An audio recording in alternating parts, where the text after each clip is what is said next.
muchas gracias por las palabras bonitas, que creo que no me merezco tantas, pero las agradezco mucho. ¿Qué tal? Buenos días, ¿cómo estamos? Uy, ese bien ha sonado como... Tengo un amigo que decía, vamos a sincronizar la cara con lo que decimos, ¿no? Se lo decía a su mujer, porque la mujer le dice, cariño, ¿qué te pasa? Nada, ¿no? Entonces, vamos a sincronizar. ¿Qué tal estamos? ¿Bien? Bien. Bueno, para mí es una alegría enorme estar aquí, porque creo que cada vez que nos juntamos pasan cosas. Cada vez que nos juntamos en el nombre de Jesús pasan cosas, y no todas las vemos. A veces pensamos que las cosas que pasan todas se ven, pero yo estoy seguro que siempre pasa algo, no siempre lo vemos. Así que para mí es un honor estar aquí, un privilegio. Pastor, gracias. Pastora, gracias. Ayer estuvimos en Huelva. ¿Hay alguien de Huelva? ¿No? ¿Podemos hablar? Bueno, iba a decir, podemos hablar más de Huelva, pero no. Estuvimos en la iglesia de Huelva y hoy aquí hemos estado estos días también con Esteban, Davita y esa preciosura de niña.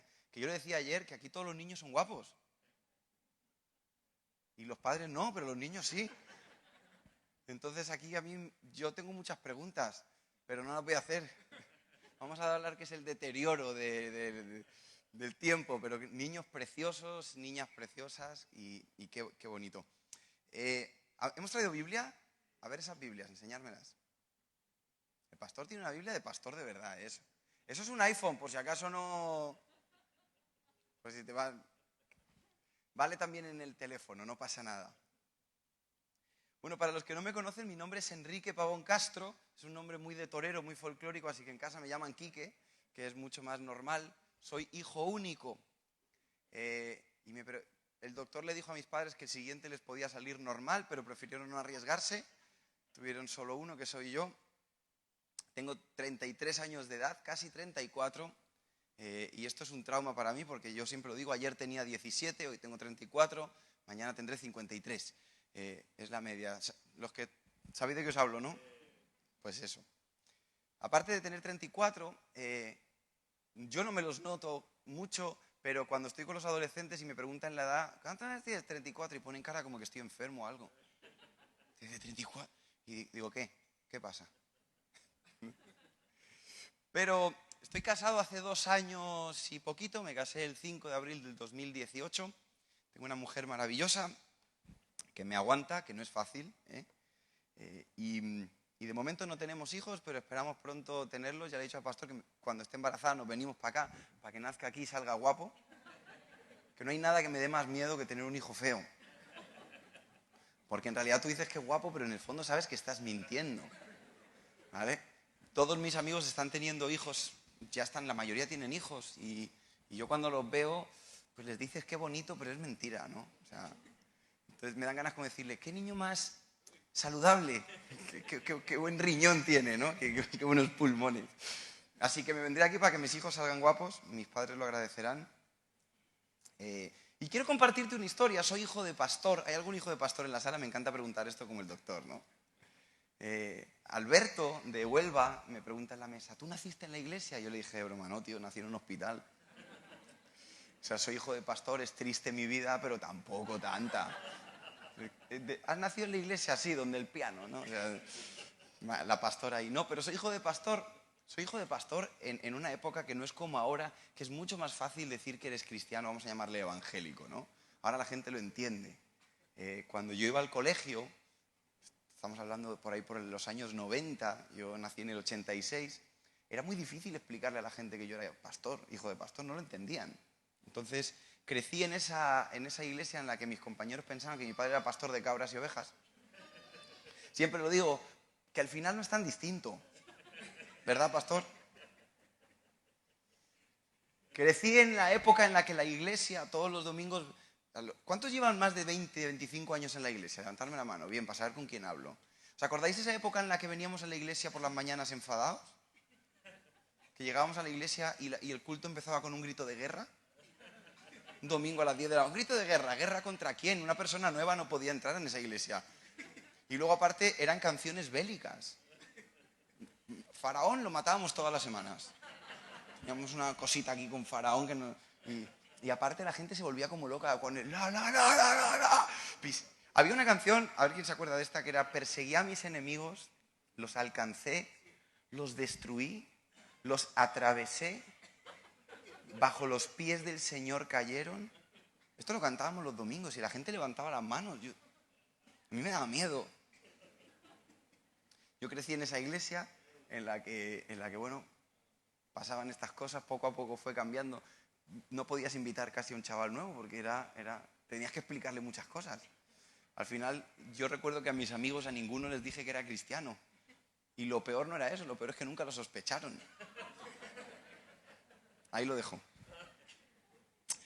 Entonces, crecí en la iglesia y he visto todos los predicadores posibles, ¿vale? Yo tengo ya una lista en la que, según lo veo venir, sé en qué grupo lo tengo que poner. Probablemente los que sois cristianos de toda la vida ya me habéis puesto en uno de vuestros grupos, porque estoy bien. Y yo veía a los pastores venir y una de las cosas que más me rayaba la cabeza es cuando contaban la historia. Hay muchas cosas que contaban que no me cuadraban por mi sentido común, pero una de ellas era la manera en la que decían que Jesús llamó a sus discípulos.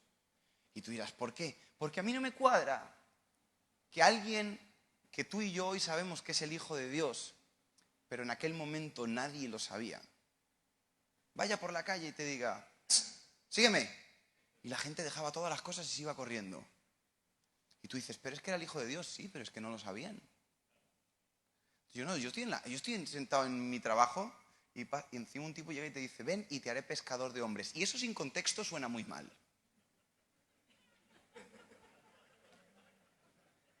Alguno lo ha pillado, otro está haciendo... Ya tú estás aquí y te digo, vamos a pescar hombres. No, tío, yo no, con todo, yo respeto, pero no me meto ahí. Entonces, me llama mucho la atención porque te lo cuentan como que Jesús te tiene que decir por la calle, tú sígueme, sin contexto, sin nada, y cuidado, no dejas todo y vas detrás. Entonces es como esta presión de que la fe tiene que ser completamente ilógica, y no es verdad. La fe es lo que se espera, pero Dios no es un Dios aleatorio. Así que tira una moneda y te dice, tú sígueme. Entonces, a mí eso me chocaba mucho porque nadie normal o nadie cuerdo se va detrás de alguien que no le ha dado nada. Entonces empiezas a decir, no, porque la unción del Señor sí, pero ellos no reconocían la unción del Señor. Y tú dirás, ¿cómo que no? Pues te voy a leer ahora un par de textos donde vas a ver que ellos empiezan a dar cuenta de quién es Jesús después, pasado. Entonces tiene que haber algo más. Jesús no tenía una voz de locutor, como, ¿os acordáis de este? ¿Cómo se llamaba el del bigote? No, el que hacía los anuncios del foie gras. ¿Cómo se llama? Tenía un bigotazo. Que tenía una voz. Constantino Romero. ¿Os acordáis? Qué mayor estoy, macho. El chaval ha dicho, ¿Constantino Romero? ¿Qué? ¿Dónde jugaba ese? Jesús no tenía una voz de locutor que decía, tú, sígueme. Que te daba hasta miedo y decías, le voy a seguir porque este tiene voz de que es alguien. ¿Por qué te digo esto? Porque Jesús, antes de llamar a los discípulos, hizo un trabajo previo. Lucas 5, vamos a leer esta historia. Quiero ver el tiempo que voy a estar. Vale. Esta mañana he llegado, ahora que he entrado y he visto a Adrián en el piano y pensé que era Daniel. Digo, uy, Daniel, ¿qué le ha pasado esta noche? Lucas 5, versículo 1. Yo lo voy a leer en la Nueva Traducción Viviente, pero tú lo lees en la versión que tengas. Está bien, ¿vale? Dice, cierto día, mientras Jesús predicaba en la orilla del mar de Galilea, grandes multitudes se abalanzaban. ¿Qué te imaginas como grandes multitudes se abalanzaban? ¿Habéis visto cuando en la salida para el estadio está la gente encima de los futbolistas? Esos son grandes multitudes abalanzándose. Dicen, entonces Jesús vio 2 barcas vacías en la orilla, porque los pescadores las habían dejado mientras lavaban sus redes, y al subirse a una de las barcas, Jesús le pidió a Simón, el dueño de la barca, que la empujara al agua. Y aquí viene mi primer punto. Simón, que luego es Pedro, se conocía con Jesús. Y tú dirás, ¿por qué lo sabes? Porque si no, no le dejas subirse en la barca.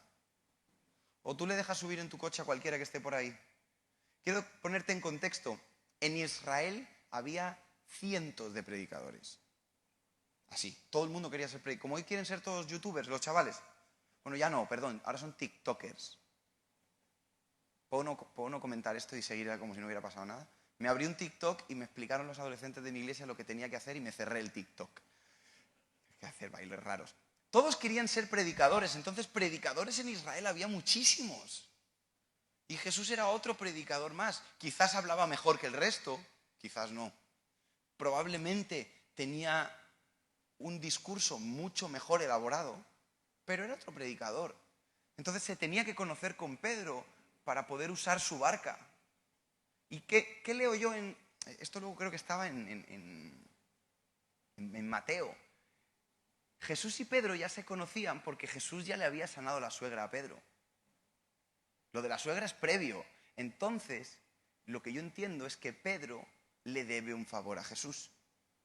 No eran amigos, no tenían relación, pero claro, me ha sanado la suegra. Que en el fondo no estoy seguro si es bueno o malo, pero la Biblia lo pone como bueno. Aprovecho ahora que mi suegra no me está oyendo. Entonces, llega un momento en el que hay un montón de gente, quiero que te lo imagines, Jesús está predicando y tiene un tipo que le debe un favor. Un tipo que no estaba escuchando la prédica, porque aquí dice que los pescadores que estaban haciendo, lavando las redes. Es decir, estaban trabajando. Y mientras ellos trabajaban, llega el predicador y muy bien, como hay más de uno aquí que está sentado y no me está haciendo ni caso, no pasa nada, está esperando a que yo acabe. Ahí estaba Pedro lavando sus redes. Alguno está diciendo lo mismo, está lavando las redes, pero sociales, en el teléfono. Ni caso. Entonces, como le debe un favor, Jesús le dice, déjame la barca. Pedro le deja la barca. La pone a un lado. Jesús empieza a predicar. ¿Cuánto tiempo predicó Jesús? Si era un predicador moderno, 35 minutos con llamado. Pero si era un predicador antiguo, 1:40. Aquí solamente dice, se sentó en la barca y desde allí enseñaba a las multitudes. Cuando terminó de hablar, le dijo a Simón, ahora ve a las aguas más profundas y echas tus redes para pescar. Maestro, le respondió Simón. Y quiero que entiendas esta palabra, maestro, porque ¿sabes cuál era la profesión de Jesús? De profesión. ¿Cuál era? Error. Rabí. Para Simón, ese señor era un maestro, un profe. No le está diciendo maestro como me humillo delante de ti, como alguien que a lo mejor no viene a la iglesia, pero ve al pastor y le dice pastor, y quizás no lo reconoce como su pastor, pero reconoce que es pastor. ¿Sí me estoy explicando? Su profesión. Hay mucha gente que reconoce que soy cantante y no le gusta mi música. No es obligatorio. Simplemente es... Entonces, Simón le dice maestro, y yo creo que aquí está haciendo una diferencia. Maestro, pescador. Maestro, pescador. Toda la noche hemos pescado. Hemos trabajado toda la noche. No un ratito. No hemos echado la red de 10 minutos, nada, venga, pues para casa, vamos a tomarnos un café al bar. Toda la noche. ¿Alguien ha estudiado toda la noche para un examen y no ha aprobado? La carita que se te queda por la mañana es toda la noche esforzándote. Probablemente estuviste toda la noche porque no hiciste un trabajo previo, pero no vengo a hablarte de eso. Pero yo he estado toda la noche haciendo el esfuerzo para algo y ha llegado la mañana y he fallado. Y mi cara de colegas no es. No dormir toda la noche, estoy limpiando las redes, llega el predicador de turno, le debo un favor, no me puedo ir a mi casa a dormir, no he ganado dinero. Tú dices, todo eso estaba pasando, todo eso estaba pasando.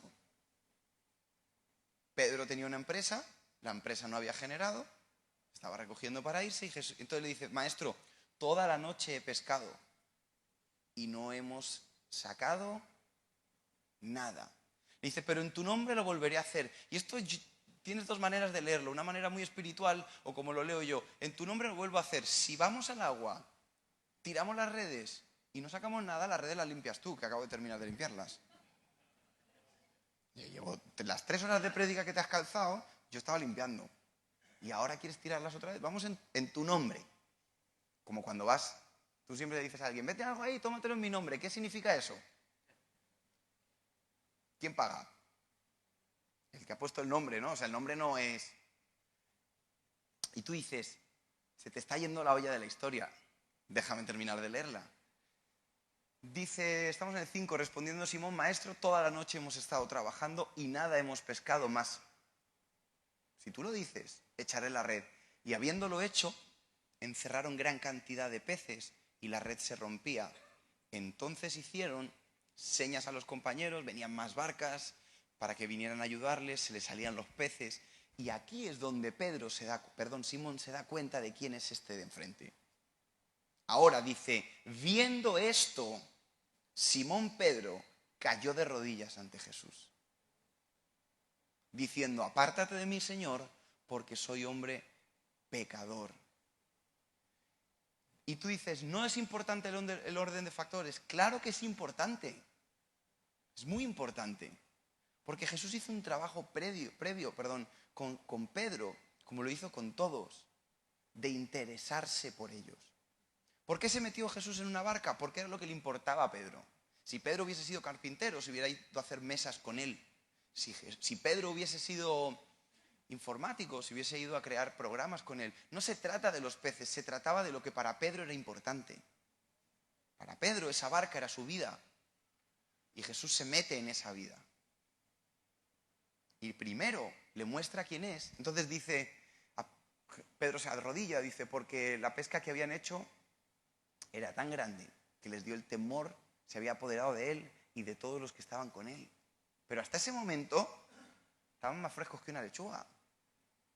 Y termina diciendo, asimismo Jacobo y Juan, otros dos que no llamó por la calle, tú sígueme, vamos a pescar, hombre, sino que vieron quién era Jesús. Eran compañeros de Simón y le dijo, no temas, y esto ya tiene contexto, desde ahora te haré pescador de ¿qué? ¿Cambia la historia o no cambia? Es un contexto. Dice, y cuando llegaron a la tierra, dejando todo, le siguieron. ¿Por qué te digo esto? Porque a veces tenemos la sensación de que la gente tiene que seguir a Jesús porque sí. Crees que tú tienes que seguir a Jesús porque sí, pero Dios te ve distinto. Dios ve una persona, ve una familia y se interesa por ti primero. Se mete en tu vida, en tus problemas, como le digo a los chavales, en tus movidas. Y alguien nos ha pintado un Dios que es como Dios es soberano. Sí, Dios es alto y sublime, pero es cercano. Y se mete en la barca de la gente. Y le multiplica los peces porque era lo que Pedro necesita. No quería darle peces, quería darle mucho más. Pero necesitaba llamar su atención. Como cuando... ¿Habéis visto ese vídeo de que al niño le pone una hamburguesa y cuando abre la boca le meten la papilla? Esto es lo que hizo Jesús con Pedro, porque Pedro a lo mejor de vuelta iba diciendo, madre mía, si cada vez que pescamos esto el negocio va a crecer. Entonces Pedro abre la boca para coger más peces y Jesús le mete papilla. ¡Pum! Sígueme. Y empiezan a seguirlo. No solo él, sino sus amigos, los demás discípulos los van a buscar. Son sus hermanos, dicen, acabamos de encontrar un hombre espectacular. Y empiezan a seguir a Jesús. Y empiezan los 3 años más brutales de la historia, de toda la historia. Jesús haciendo milagros. Y yo digo, ¿por qué yo no los viví yo? Porque es que yo me imagino 3 años de festival. Yo. Lo contaba ayer en Huelva. Yo me imagino a Jesús sanando al ciego escupiendo en el suelo. ¿Y qué tiene eso de espiritual? Te traen un ciego, maestro, sánalo, y Jesús... Dices, no hizo eso. ¿Y cómo escupió? Y el ciego diciendo, ¿qué hace? Y los amigos, nada. Y Jesús haciendo barro. Para que le falte un poquito. Y se lo unta en la... ¿Qué me está untando en la cara? Y los amigos, nada.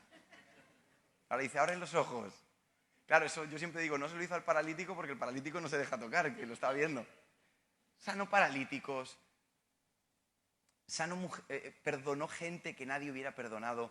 A mí me entra en la cabeza cuando está Jesús predicando y le traen una mujer, dice, sorprendida en medio del acto de adulterio. No te tengo que explicar lo que estaba pasando, ¿verdad? Primero que nada, traen solamente a la mujer, se la tiran delante. Preguntas, ¿qué hago? ¿La vistieron? Yo te digo que no, porque la querían humillar. La traían para matarla. Al otro no lo trajeron. Pero a ella sí, parece que estaba adulterando sola. Y la ponen delante de Jesús, a medio vestir probablemente. ¿Y qué te crees? ¿Que Jesús no sabía que esa mujer sabía lo que estaba pasando? Y la otra dijo, ay, si este no es mi José, ay, perdón. Milagro tras milagro, gracia tras gracia, momento espectacular tras momento espectacular. ¿Tú sabes lo que era vivir con Jesús? Era increíble. Yo creo que los discípulos se levantaban todos los días como diciendo, a ver, ¿qué toca hoy? Me encanta cuando la Biblia relata que los fariseos los querían matar. Porque eso quiere decir que las cosas también se ponían tensas. Entonces yo creo que Jesús decía, hoy vamos a ir a predicar a la sinagoga y se va a calentar la cosa. Dice, así que cuando yo diga una palabra clave, yo qué sé, vamos a poner una palabra, elefante. Cuando yo diga elefante, todo el mundo corriendo y nos vemos aquí a las 3. Yo me imagino a Jesús así y todos los discípulos así, en la sinagoga. Y Jesús empieza, víboras, hijos de vuestro padre. Y todos empiezan a levantar así como te vamos a reventar. Vuestro padre el diablo, sepulcro blanco, elefante. Y a correr todo el mundo. No dices, no corrían así, corrían con santidad. Venga, va. Te van a pegar entre 7 y pierdes toda la dignidad que tienes. Y yo me imagino llegando al sitio donde habían quedado y decirle, Mateo, o bajas de peso o un día nos calzan y nos revientan. Vivían una vida apasionante. Jesús era apasionante. No tenían que comer y decía, darle de comer vosotros. ¿Dónde vas? Si hay un bocata. Bocata para todos. Empieza a cortar. ¡Pam! Y yo me imagino a los discípulos. Tú ves la parte de Jesús. Yo me imagino al que tiene la cesta. Bocata. Bocata. Y el tío diciendo, ¿esto qué es? Soy Doraemon, tío, con el bolsillo aquí. Saco. Por eso cuando de repente Jesús, en medio de esta alegría y milagro para arriba, milagro para abajo, dice, chicos, tengo una noticia. ¿Cuál? Tengo que morir. ¡Shh! ¿Cómo que tienes que morir? Dice que lo intentan convencer de que no muera. Pedro le dice, hey, ¿cómo que tienes que morir? Iremos contigo hasta la muerte. ¿Y qué le dice de Jesús? Apártate de mí, Satanás. Pedro me imagino que le cogió el bracito y dijo, Jesús, vamos a dar una vuelta, que te has calentado con lo de los... que se te ven ahí. ¿Cómo vas a morir tú si tú eres aquí el chacho de este tinglao? Mira, las multitudes vienen, van, paras el aire, tú no te puedes morir nunca. Claro, los discípulos eran famosos, eran los del momento. Me decía, ¿tú eres...? Sí, Jesús, mi colega. No querían que Jesús muriera y lo intentaban convencer. ¿Por qué te cuento esto? Porque Pedro, como todos los discípulos, amaba a Jesús. Eran amigos. Habían vivido tantas cosas juntos, tantas cosas brutales. Habían visto cosas que jamás pensaban que iban a ver. Jesús los fue a buscar a un lago en Galilea y les cambió la vida. Les dejó ver la gloria de Dios. Hizo de hombres corrientes personas que vieron al mismo Dios hacer milagros en esta tierra. Y Pedro, que yo digo que era madrileño siempre, amaba a Jesús. No. Mira, cuando Jesús va al Getsemaní, que Pedro está ahí, y ya les venía diciendo, voy a morir, me van a traicionar, tal y cual, y llegan al sitio. ¿Y cuántos? Quiero recordar que fueron 300 soldados los que vinieron, no, ahí, pastor, a lo mejor me invento la cifra, pero no me lo tomé en serio. Vinieron un montón de soldados a llevarse a Jesús. ¿Y sabes qué hizo Pedro? Sacó una navaja y le corta la oreja a un guardia. ¿Eso no es jugarse la vida? O sea, 300 tíos que vienen armados, guardias, a por uno, tú le cortas la... Te lo pongo más fácil. Si ves 4 guardias civiles, tú te acercas y le das un bofetón a uno y esperas a ver qué pasa. Con 4 nada más. Imagínate con 300. Pedro amaba a Jesús y él le dijo la verdad, le dijo, yo doy mi vida por ti. Y cuando vinieron a por Jesús, Pedro se puso delante y dijo, vamos a jugar aquí a ver quién gana. ¿Y sabes quién iba a ganar? Los guardias, ya te lo digo yo. No había manera de que ganara nadie más. Que apuñalas 3, pero el cuarto ya te ha dado. Pero Pedro no se acobardó. ¿Y los demás sabes qué habían hecho? Por eso cuando hablamos de que Pedro negó a Jesús, lo pintamos como que era un cobarde. Naranjas de la China, Pedro no era ningún cobarde. Pedro el último día se asustó. Después de toda la presión, después de unos días que nadie estaba preparado, el último día se rompió. Pero Pedro no fue un cobarde. Pedro amaba a Jesús. Pedro Pedro iba a dar su vida por Jesús. Y es que cuando él saca el cuchillo, no podía pasar nada bueno. Si Jesús no interviene, eso acaba mal. ¿Y qué te crees? ¿Que él no lo sabía? Por eso, cuando él niega a Jesús, está ahí en la fogata, todos conocemos esta historia, y su mirada se cruza con la de Jesús. Dice que lloró amargamente porque vio los ojos de su amigo, vio los ojos del que amaba. ¿Sabes quién fue el único que dijo que él era el Cristo, el Hijo del Dios viviente? Pedro. Y Jesús le dijo, ¿no te lo ha revelado ni carne? La relación de ellos era real. No, Pedro no era un cristiano del domingo, aquí levanto la mano y todo, y el lunes me olvido. Pedro era de los de verdad, de los que reconocía al Señor, de los que dejó su vida por el Señor. Por eso cuando lo niega y le ve los ojos, se revienta. Se rompe. ¿Pero por qué? Porque había traicionado a la persona a la que amaba. Dice que se fue y lloró amargamente. Pero fíjate que él llegó hasta el último. Dice que no había más discípulos ahí jugándosela tampoco, ¿eh? El único que medio se escondió por ahí. O sea, el tío era cabezón, además. Él decía, Jesús no va a morir. Y lo intentó hasta el final. Y falló. ¿Y por qué te cuento esto? Porque tú y yo muchas veces le hemos dicho a Jesús que le vamos a seguir hasta el final. Y lo hacemos de todo corazón. Pero hay algún momento en el que la presión nos puede y fallamos. Y vemos el error como una montaña. Pero quiero hacer una pausa aquí. Y quiero que vayas a Juan 21, versículo 2. Cuando yo leí esto dije, aquí tiene que haber un error. Dice, varios de sus discípulos se encontraban allí. Jesús ya había muerto y sus discípulos estaban... ¿Sabes qué habían hecho? Se habían vuelto a su casa. Habían abandonado. Dice, Simón Pedro, Tomás, al que apodaban el gemelo, Natanael de Caná de Galilea, los hijos de Zebedeo y otros 2 discípulos. Y Pedro dijo, ¿me voy a qué? Dijo, me voy a lo que hacía antes de conocer a Jesús. Me vuelvo. ¿Qué era Pedro antes de conocer a Jesús? Pescador. Jesús había muerto, él había traicionado a Jesús. Ya habían visto a Jesús resucitado, pero Pedro sabía que él le había fallado. ¿Y sabes qué dijo? Me voy a mi casa, no sirvo. Y dijo, me voy a pescar. Y los amigos dijeron, nos vamos contigo. Así que salieron en la barca, pero no pescaron nada. ¿En qué? En toda la noche. Al amanecer, Jesús apareció en la playa, pero los discípulos no podían ver quién era, ellos estaban en el agua. Y ahí aparece una figura al fondo.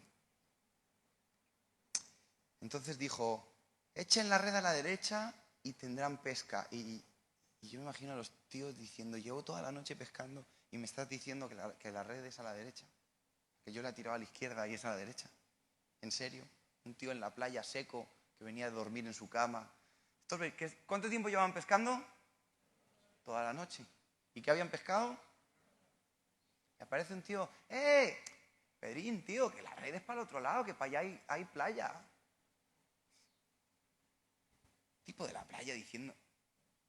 Pero había algo dentro de ellos que estaba intuyendo lo que estaba pasando. Esta historia es una historia distinta, no te estoy leyendo la misma. Esto está en Juan 21. La que te he leído primero estaba en Lucas 5. Es decir, es el final de la historia. Y dice que hicieron caso, tiraron la red y no podían sacarla de los peces que tenía. Versículo 7. Entonces Juan, que es el que escribe esta carta, el discípulo amado, fíjate en esto. Dice, entonces el discípulo amado le dijo ¿a quién? Es el Señor. ¿Por qué se lo dice a Pedro?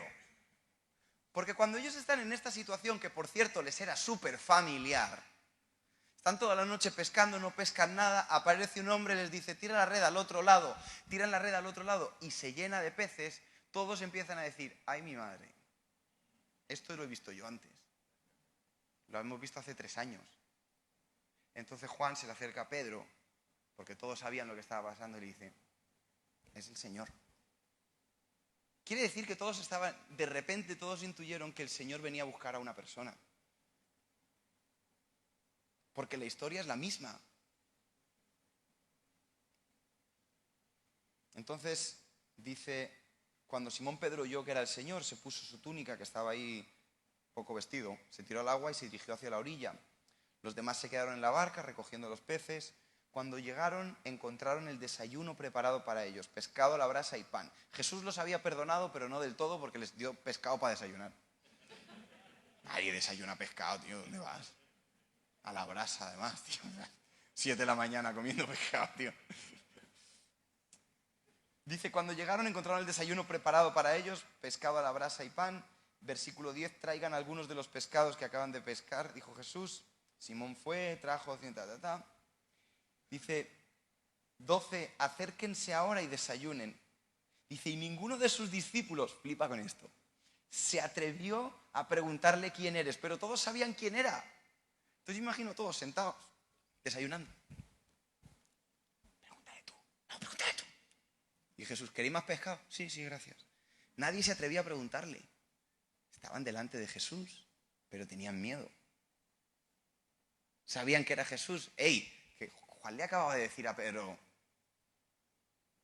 Y estaban comiendo ahí, mirando para abajo, llenos de vergüenza, diciendo, pregúntale tú, que le preguntes tú, no te digo. Porque le tengo que preguntar yo siempre. ¿Qué le querían preguntar? ¿Eres tú? Pero lo sabían. No sé si tú ves lo absurdo de este momento. Entonces Jesús dice, todos sabían que era el Señor, versículo 13. Entonces Jesús les sirvió pan y pescado. Era la tercera vez que se les aparecía. Versículo 15, y después del desayuno, Jesús le preguntó a Simón Pedro, Simón, hijo de Juan, le llamó por su nombre antiguo. ¿Me amas más que estos? ¿Y sabes qué le dice Pedro? Sí. Y tú lo sabes.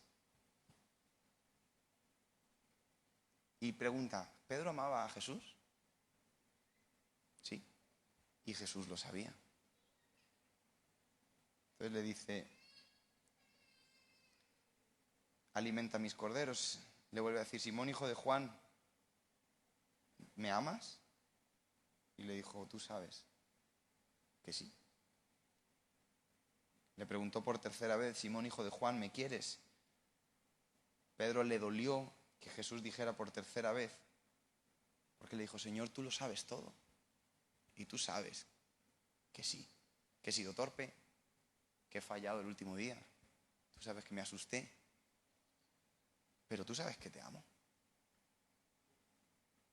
Entonces le dice, le explica cómo va a morir, que por cierto no es muy divertido, pero termina diciéndole, entonces Jesús le dijo, sígueme. ¿Sabes qué le dijo la primera vez? Sígueme. ¿Y por qué te cuento estas dos historias? Porque revela mucho del corazón de Jesús para nosotros. Revela mucho cómo Jesús ve a sus hijos, cómo nos ve a nosotros. Jesús viene al mundo siendo Dios, se hace hombre, se humilla a sí mismo, nace en un pesebre, va a buscar a sus discípulos, se mete en sus vidas, los llama, camina con ellos. Pero cuando ellos fallan, la reacción de cualquiera de nosotros es, después de todo lo que le he dado, va y me niega delante de esa señora. O sea, se atreve a cortarle la oreja a un militar y se asusta delante de una señora en una fogata. Es que le meto así. ¿Sabes qué hace Jesús? Vuelve al mismo sitio donde lo buscó la primera vez. Hace lo mismo que hizo la primera vez para volverle a decir lo mismo que le dijo la primera vez. Esta historia no está repetida, son dos historias diferentes. Y la primera vez que... Échame ahí un... La primera vez que yo le conté esta historia a los chicos de mi iglesia y Y creemos que lo único que puede cambiarle la vida a alguien es tener una experiencia radical con Jesús. Pero hay mucha gente, entre los que yo me he encontrado muchas veces, que tuvieron un encuentro con Jesús que les cambió la vida. Yo recuerdo con 20 años, yo he sido hijo de pastor toda la vida, y cuando me preguntan, ¿tú te convertiste después o eres cristiano de toda la vida? Siempre contesto las dos. Siempre fui cristiano de toda la vida, nunca tuve esa duda como de creer o no creer en Dios. Sí creía, pero me convertí después. Son cosas distintas. Con 20 años tuve un encuentro con el Señor que me cambió la vida. Y yo siempre serví, nunca dejé de servir en la iglesia, pero de repente mi fe se independizó. Es decir, yo dejé de seguir al Dios de mis padres y empecé a seguir a mi Dios. Y aunque aparentemente hacía las mismas cosas, mi corazón estaba completamente cambiado. Y empecé a servir al Señor, empezamos a servir con los jóvenes, les contaba ayer a los pastores, empezamos con un grupito de 20 chavales. ¿Sabéis cómo vienen los chavales al grupo de jóvenes que no quieren saber nada? Que hablas con ellos y hablan en chuhuaco. Chuhuaca es el de, ¿qué tal estás? Y yo tengo que interpretar si el es bien o mal. Entonces, dependiendo del final del a lo mejor el entonces yo súper apasionado diciéndoles, el Señor te quiere cambiar la vida. Chavales, ¿qué queréis hacer hoy? Y yo tenía un fuego aquí, y los chavales lo que tenían era una torta. Empezamos a orar por ellos, empezamos a creer, el Señor empezó a hacer una cosa brutal. Empezaron a venir más chicos, los padres empezaron a traernos a los hijos que no querían venir. Dios empezó a hacer una obra brutal. Y en medio de eso, todos los días, cosas que hacer, increíble. Pero un día en medio de eso, yo me di cuenta que en muchas cosas de mi vida estaba exactamente igual que antes de encontrarme con el Señor. Yo, no los chavales, Y para mí eso fue como una losa de 500 kilos. Cuando yo me di cuenta de eso, porque yo pensaba, claro, yo había muchas cosas en las que le fallaba al Señor, pero no había tenido un encuentro con el Señor. Y no es que me excuse en eso, pero no es lo mismo fallarle a Dios sin conocerlo que fallarle a Dios conociéndolo. No tiene nada que ver. No es lo mismo tener áreas ocultas en tu vida sin conocer a la luz que es Cristo, que tener áreas ocultas en tu vida conociendo. Es que tienes que hacer un esfuerzo muy grande para mantenerlas ocultas cuando la luz de Cristo está en tu vida. Cuando yo me veo en medio de esta situación, yo me hundí y dije, soy un desgraciado. Y cuando leo esta historia, me encuentro a Quique, a alguien que había visto la gloria de Dios. Pero cuando la cuento, me doy cuenta que muchos cristianos han conocido al Señor, pero están como Pedro, escondidos, porque le están fallando a Dios habiendo conocido la gloria de Dios, que no es lo mismo. ¿Sí me estoy explicando? Y en mi cabeza todo había terminado. En mi mente no es lo mismo fallarle a Dios sin conocerlo que conociéndolo. Pedro se vuelve a pescar porque él sabe lo que ha hecho. Y me llama muchísimo la atención que el Señor, lejos de juzgarlo, vuelve al mismo lugar a recordarle lo mismo. A decirle, Pedro, ¿qué haces? ¿Qué haces pescando? En realidad podríamos decir que Pedro no era madrileño porque en Madrid poco puedes pescar, claro, ahora que lo estoy pensando. Pero me encuentro a Dios esta mañana en esta iglesia en la que has venido probablemente cientos de veces, recordándote lo mismo que te recordó el primer día cuando estabas perdido, diciéndote te amo, me interesan tus cosas, quiero que me sigas. Y tú probablemente estás pensando, bueno ya, pero es que yo ya conocí al Señor y me he apartado. ¿Y sabes que apartarse no es irse de la iglesia? Que ahí está la gran mentira. Parece que están apartados nada más los que no están aquí. Hay gente que está aquí que está más apartada que los que no están aquí. Y yo lo sé porque yo he estado sentado, he estado ahí, no he estado tocando el piano y mi corazón estaba lejos. Y cuando yo leo esto, veo a un Dios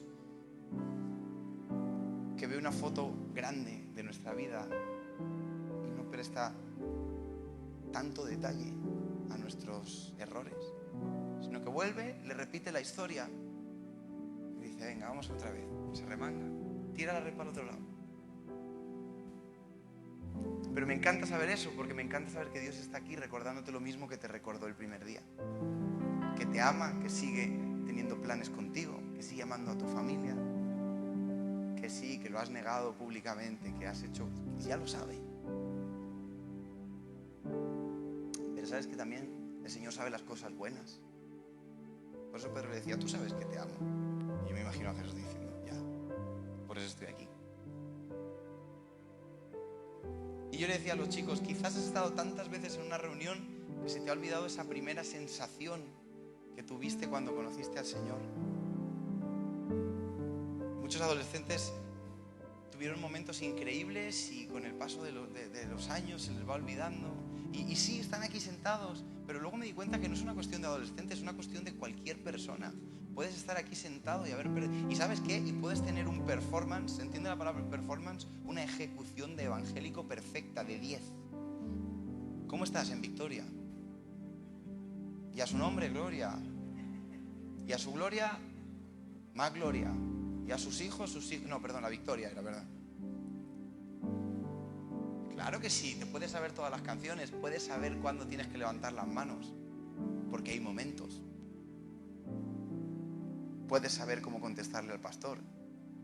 Incluso has podido perder ese miedo, porque todos hemos tenido miedo de que el pastor te escanee y te pille, ¿verdad? ¿Qué tal estás? Bien.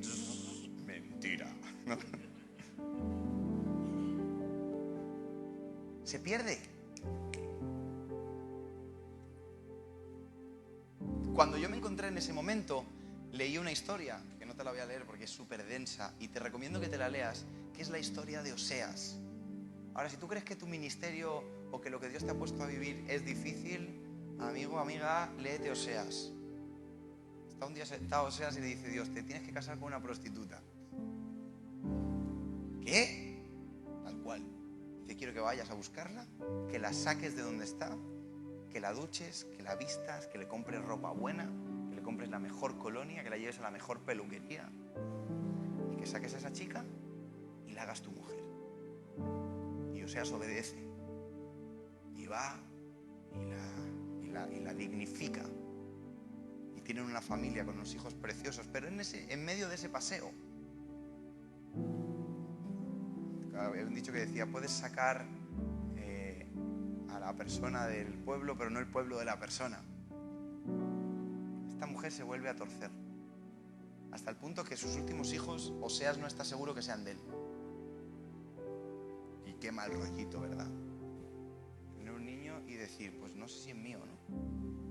Hasta el punto que ella decide abandonar a su familia, a sus hijos y volverse a prostituir después de que le habían dado todo. Te estoy resumiendo el libro de Oseas, le habían dado todo. Ella se vuelve a su vida pasada y el discurso de Oseas es un discurso durísimo cuando habla con sus hijos y les empieza a decir, vuestra madre es esto, empieza a enumerar lo que era su madre. Yo no quisiera estar en esa casa ese día. Un padre herido, rompiéndole el corazón a sus hijos, una madre en la calle prostituida. Tío, esto es una novela, ¿eh?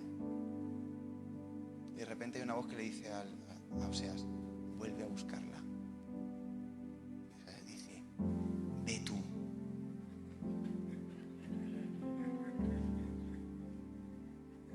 Claro, porque una vez está bien, pastor, pero dos.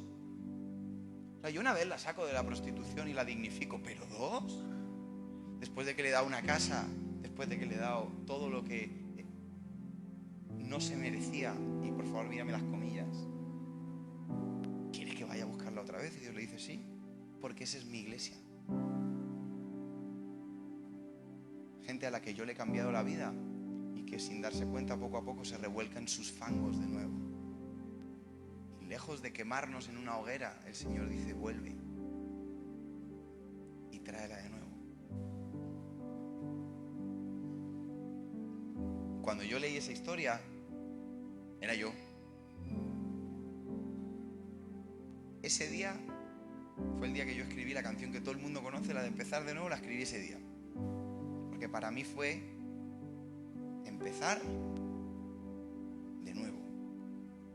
Entonces mucha gente me pregunta: ¿y cómo estabas? Porque como la canción es súper alegre y es súper bonita, bueno, bonita digo yo, no que voy a decir de mis canciones, no voy a decir que son feas, claro. Faltaría más. Ya no tengo abuelas, tengo que hacer el papel de ellas. Pero era un día en el que yo estaba destruido. Emocionalmente, espiritualmente, me había dado cuenta de que había negado al Señor. Pero el Señor me recuerda esta historia, es la historia que yo te quiero recordar hoy. Porque a lo mejor no es para ti, pero a lo mejor es para alguien que tienes cerca. Lo que te puedo decir es que el Señor no ha acabado, sino que todo lo contrario. Está en el mismo sitio, en la misma iglesia, a lo mejor hoy con otra cara, pero es el mismo mensaje. El Señor te ama y quiere que le sigas. Quiere que dejes tu vida pasada y que camines junto a Él. Quiere recordarte que los mismos milagros que hizo un día los puede volver a hacer. Que no se le han acabado los milagros. Es como que, tío, lo siento, es que te quedaban 2 y los has gastado ya. Mala suerte. ¿No? Y entonces Pedro se convierte en la persona más valiente que te puedas encontrar. Recuperó su fe, recuperó su valentía, se ponía delante de la gente y predicaba. Volvió a sacar, ahora no un cuchillo de verdad, pero se ponía delante de cualquiera. No podéis predicar más, si predicáis os matamos. Y digo, ¿quién empieza? Recuperó al Pedro enamorado de Jesús. Y yo creo que tú puedes recuperar esa pasión. Yo creo que puedes recuperar esa osadía. Creo que puedes recuperar... ¿Te acuerdas cuando conociste al Señor cómo era todo? Que todo era maravilloso, que se te ponían todos los semáforos en verde cuando ibas por la autopista, por la carretera, perdón. Que cualquier palabra que leías en la Biblia era una revelación. ¿Os acordáis de lo que os estoy hablando? Que era todo amor y que ya no. Pero yo creo que lo puedes recuperar, creo que eso no se ha ido. Hay un dicho que dice: cualquier tiempo pasado es mejor, pero la Biblia dice que el día va creciendo hasta que es perfecto. Si todavía hay día, todavía puede ser más perfecto. Y yo le decía a los chicos de mi iglesia, estábamos en un campamento. Has venido a 20 campamentos y te piensas que el Señor no te va a hablar más. Yo te voy a decir, el Señor te va a decir lo mismo, si es que ya sabes lo que te está diciendo, porque el Señor no cambia de discurso. ¿Oramos? Señor, gracias por tu palabra. Gracias porque tú nos amas con nuestros errores, porque tú decidiste empecinarte con cada una de nuestras vidas, porque donde nadie dio nada tuviste un corazón que te amaba y que podía bendecir a otros. Tú nos tienes aquí esta mañana con un propósito que es mucho más grande que nosotros, que es mucho más grande que quizás que estas 4 paredes. Es un propósito divino y eterno de llevar tu amor al mundo que lo necesita. Y necesitabas a gente como Pedro, que era un tipo imperfecto e impulsivo. Y necesitas gente como nosotros, que probablemente somos también muy imperfectos. Pero tu palabra dice que tú te haces fuerte en nuestras debilidades. Que donde nosotros no llegamos, tú sí llegas. Que donde nuestras palabras no... Que cuando no tenemos que decir, tú decías, no te preocupes por lo que tienes que decir, yo voy a hablar por ti. Ese es el Dios al que nos acercamos esta mañana. Y queremos dejar nuestra vida atrás, Señor. Queremos dejar todas esas cosas que nos han atado. No queremos volver a pescar como hacíamos antes. Queremos seguirte el resto de nuestra vida. ¿Cómo no seguir a un Dios tan amoroso que nos da tantas oportunidades? Tu palabra dice que tú no nos castigas conforme a nuestra maldad, no porque no la estás viendo, sino porque esperas que nos arrepintamos. Y esta mañana queremos arrepentirnos, no queremos esperar a que nos atropellen nuestras consecuencias. Queremos decirte sí, te seguiremos. Queremos seguirte. Queremos dar toda nuestra vida, como lo hizo Pedro, como lo hizo Jacobo, como lo hizo Juan. Yo siempre pienso, Señor, que nadie se dejaría matar por una mentira. Y todos los apóstoles se dejaron matar porque habían conocido a alguien que no era una persona, que era el Dios viviente. Y esta vida no vale nada comparado con lo que tú eres para nosotros. Por eso, Señor, te pido que nos recuperes la pasión, la ilusión, que cuando la gente vea a esta iglesia vea ilusión, que nos vuelvan a brillar los ojos delante de ti, que volvamos a leer la Biblia con pasión, con reverencia, que volvamos a hablarle a la gente con esperanza, que no nos acomodemos a que ya tenemos un estatus o una comodidad dentro de la iglesia. Queremos incomodarnos por amar a los demás, porque es lo que tú nos pides.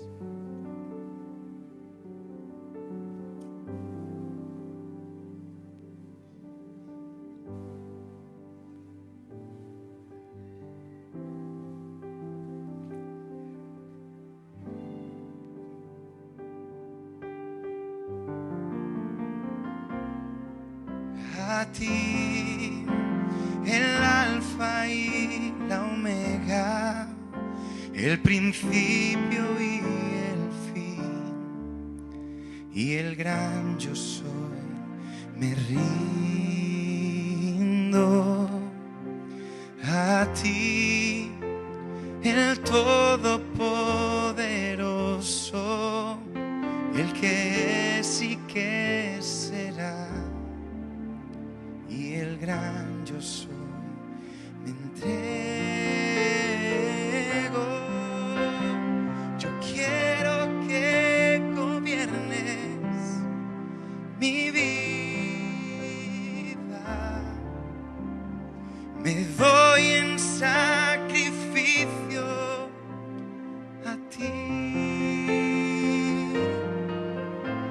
Yo quiero que tú ordenes mi caminar y que siempre viva en tu voluntad. Ayer me preguntaste por qué hice el disco de las canciones viejas. Daniel, ayer estábamos comiendo. Yo decidí grabar canciones de los años 90 porque cada vez que yo canto estas canciones mi cerebro se va cuando yo era un chavalito y me enamoré del Señor y me enamoré de la música. Y ahora que me iba súper bien y que todo el mundo... ¿Sabes que a la gente le encantan los números, ¿vale? Es como que estamos enamorados de los números. Yo quise grabar un disco que me recordara por qué lo hacía. Por qué quise servir al Señor. Y muchos chavales oyen las canciones y me miran con cara de... Este se ha hecho mayor muy rápido, ¿no? Pero cuando canto estas canciones, para mí es una banda sonora de mi relación con Dios. Que recuerda que Dios se metió en mi barca. Mi barca era la música, pero cada uno tenemos nuestra barca. Y me vino a buscar a mí. Entonces, ¿por qué te digo esto? Porque para acabar te quiero pedir que hagas una cosa en tu casa. Hay una cosa muy hermosa que la Biblia nos enseña, que son los altares. ¿Qué es un altar? Muchas veces le llamamos a esto altar, ¿no? ¿Aquí le llaman altar, pastor? Escenario. Mucha gente le llama altar. Pero un altar es un lugar que alguien hacía, o un monumento que alguien levantaba, que el monumento en sí mismo no valía para nada, pero ese monumento les recordaba lo que Dios había hecho en ese lugar. Y a veces, tú y yo, con este afán de que no podemos tener imágenes, pero la Biblia nos enseña que hay que tener altares, que quizás tú en el día a día se te olvida, vas caminando y se te olvida lo que Dios hizo en tu familia y necesitas que algo físico te recuerde que el Señor hizo algo increíble en tu casa, que el Señor hizo algo increíble contigo, que el Señor te sacó de donde nadie más te podía sacar y te dio un futuro, y que aunque tú te regresaste a ese fango, te volvió a buscar y te volvió a poner en el mismo sitio. Necesitamos tener altares. Quizás tu altar es una canción, quizás tu altar necesita ser unas fotos. Nada de eso tiene valor.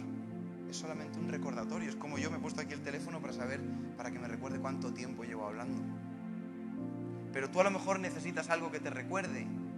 Porque caemos... Perdón, ya voy a acabar, lo prometo, 4 minutos. Caemos en el error de que como nos hacen falta todavía tantas cosas y hay tantas cosas que estamos orando y pidiéndole al Señor y todavía no han llegado, se nos olvida hacer así, decir, madre mía, todo lo que Dios ya nos ha dado. Por eso cada vez que yo oigo estas canciones y las canto, yo sé que la mayoría de los jovencitos que vienen a los conciertos, a ver si se calla y canta empezar de nuevo ya. Pero a mí me recuerda que hoy estoy donde estoy por la gracia de Dios. Y para mí es suficiente. No necesito que nadie lo entienda. Necesito entenderlo yo. Por eso te animo a que hagas un altar. El que sea el tuyo. Para mí son canciones porque mi barca es la música, pero la tuya puede ser otra cosa. Pero que nunca se te olvide de dónde te sacó el Señor. No te sacó un pastor, no te sacó una iglesia, te sacó el Señor. Usó lo que tenía que usar.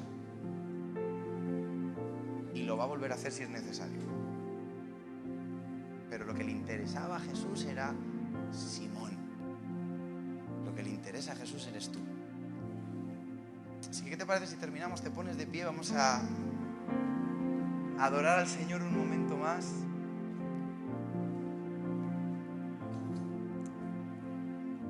No sé si puedes levantar ahí tus manos y le cantamos una vez más.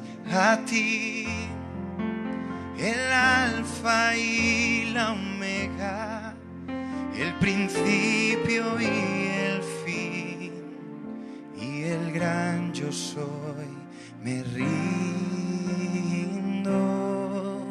a ti, el todopoderoso, el que es y que será, y el gran yo soy, me entrego. Yo quiero que gobiernes mi vida, me doy en sacrificio a ti. Yo quiero que tú ordenes mi caminar y que siempre viva en tu voluntad. Dile una vez más, yo quiero que gobiernes mi vida. Yo quiero que gobiernes mi vida. Me doy en sacrificio a ti. Y yo quiero que tú ordenes mi caminar y que siempre viva en tu voluntad. Y que siempre viva en tu voluntad. Y que nunca se nos olvide, Señor, que tú nos amas. Pero nosotros también te amamos. Y tú sabes que te amamos. Si hemos sido torpes, si hemos olvidado nuestras promesas, te pedimos perdón, pero te seguimos amando. Y tú sabes que te amamos. Que no hay ningún lugar donde queremos estar que sea fuera de tu presencia. Que no hay ninguna barca a la que quiero dedicar mi vida sin esa barca no está la guía de tu presencia. Y gracias porque hay esperanza para gente torpe como nosotros. Porque tú eres un Dios que cubres multitud de faltas. Y nosotros te decimos que sí.